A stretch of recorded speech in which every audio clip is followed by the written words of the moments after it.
ನಟ ದರ್ಶನ್ ಕೊಲೆ ಕೇಸ್ನಲ್ಲಿ ಜೈಲಿನಲ್ಲಿದ್ದು ಅವರನ್ನು ಭೇಟಿ ಮಾಡಲು ಯಾರಿಗೂ ಕೂಡ ಅವಕಾಶವಿಲ್ಲ. ಆದರೂ ಕೂಡ ಇಲ್ಲೊಬ್ಬರು ಜೈಲಿನಲ್ಲಿ ಸಿಸಿಟಿವಿ ಕಣ್ತಪ್ಪಿಸಿ ದರ್ಶನ್ ಅವರನ್ನು ಭೇಟಿ ಮಾಡಿದ್ದಾರೆ.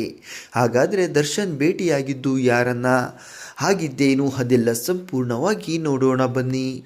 ಪರಪ್ಪನ ಅಗ್ರಹಾರ ಕೇಂದ್ರ ಕಾರಾಗೃಹದಲ್ಲಿ ನಟ ದರ್ಶನ್ ಅವರನ್ನು ನಿಯಮ ಬಾಹಿರವಾಗಿ ಭೇಟಿ ಮಾಡಲು ಸ್ನೇಹಿತನಿಗೆ ಅವಕಾಶ ಮಾಡಿಕೊಟ್ಟಿದ್ದಕ್ಕೆ ಜೈಲು ವಾರ್ಡನ್ ಅವರನ್ನು ವರ್ಗಾವಣೆ ಮಾಡಲಾಗಿದೆ. ಡಿಜಿಪಿ ಅಲೋಕ್ ಕುಮಾರ್ ಅವರು ಸಿಸಿಟಿವಿ ದೃಶ್ಯಾವಳಿಗಳನ್ನು ಪರಿಶೀಲಿಸಿದಾಗ ಈ ಕರ್ತವ್ಯ ಲೋಪ ಬೆಳಕಿಗೆ ಬಂದಿದೆ. ತಮ್ಮ ಸ್ನೇಹಿತ ಪೊಲೀಸ್ ಕಾನ್ಸ್ಟೇಬಲ್ಗೆ ಪರಪ್ಪನ ಅಗ್ರಹಾರ ಕೇಂದ್ರ ಕಾರಾಗೃಹದಲ್ಲಿ ನಿಯಮ ಉಲ್ಲಂಘಿಸಿ ನಟ ದರ್ಶನ್ ಅವರನ್ನು ಭೇಟಿ ಮಾಡಿಸಿದ ತಪ್ಪಿಗೆ ಕಾರಾಗೃಹದ ವಾರ್ಡನೊಬ್ಬರು ವರ್ಗಾವಣೆಗೊಂಡಿದ್ದಾರೆ.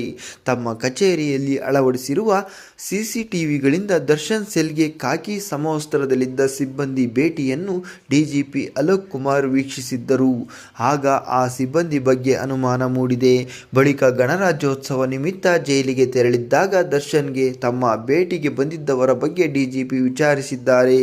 ಆಗ ತಮಗೆ ಪರಿಚಯದಲ್ಲದವರು ಬಂದು ಹೇಳಿದರು, ನಾನು ಮಾತನಾಡಿಸಿದೆ ಅಷ್ಟೇ ಎಂದಿದ್ದಾರೆ. ಆಗ ವಾರ್ಡನ್ ಪ್ರಭುರನ್ನು ಕರೆಸಿ ವಿಚಾರಿಸಿದಾಗ ಸತ್ಯ ಗೊತ್ತಾಗಿದೆ. ದರ್ಶನ್ ಅವರನ್ನು ಕಾಯಲು ಜೈಲಿನಲ್ಲಿ ಹದ್ದಿನ ಕಣ್ಣಿಟ್ಟಿದ್ದು ದರ್ಶನ್ ಪರಿಸ್ಥಿತಿ ಪಾಪ ಹೇಳತೀರದಾಗಿದೆ. ಈ ಬಗ್ಗೆ ನಿಮ್ಮ ಅನಿಸಿಕೆಗಳನ್ನು ಕಮೆಂಟ್ ಮಾಡಿ ತಿಳಿಸಿ.